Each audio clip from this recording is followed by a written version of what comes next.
Surat Al-Ma'un ayat 4 mengatakan, celakalah orang-orang yang sholat. Nah, pas lagi malas sholat, pakai ayat itu. Kan nih Al-Quran nih, lihat. Celakalah orang-orang yang sholat. Padahal di ayat berikutnya dijelaskan, yaitu orang yang lalai dan seterusnya. Nah, karena kita tahu turunnya Al-Quran itu kan 22 tahun, 22 hari, 2 bulan, ya, angka cantik kalau kata orang sekarang. Turunnya pun tidak per surat. Jadi turunnya tidak surat Al-Baqarah terus sampai tamat, enggak. Selama 20 tahun itu turunnya ngacak.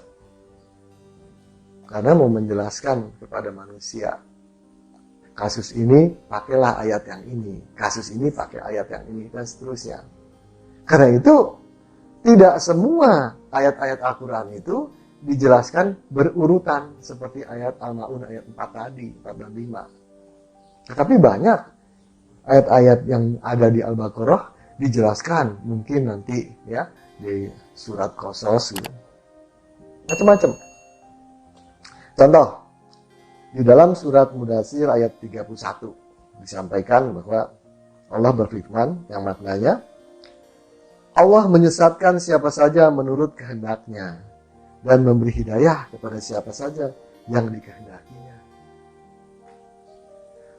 Kalau kita hanya terfokus pada satu ayat ini, bahwa Allah menyesatkan siapa saja menurut kehendaknya dan memberi hidayah kepada siapa saja yang dikehendakinya, hanya terfokus ke situ, akhirnya kita jadi apatis semuanya.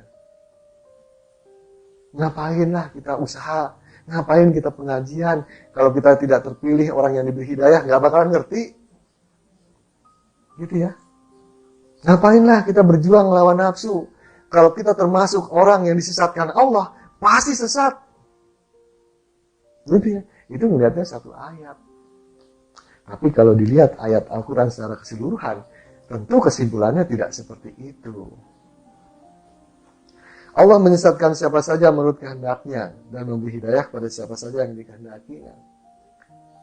Tentu ini ada gara-garanya ini. Ada asalnya kenapa Allah menetapkan kesesatan kepada seseorang. Gak mungkin kan orang ini gak pernah lalai dalam tugasnya, sholat 5 waktu terus, sama Allah disesatkan. Gak mungkin. Kenapa? Karena kita tahu Allah itu maha suci.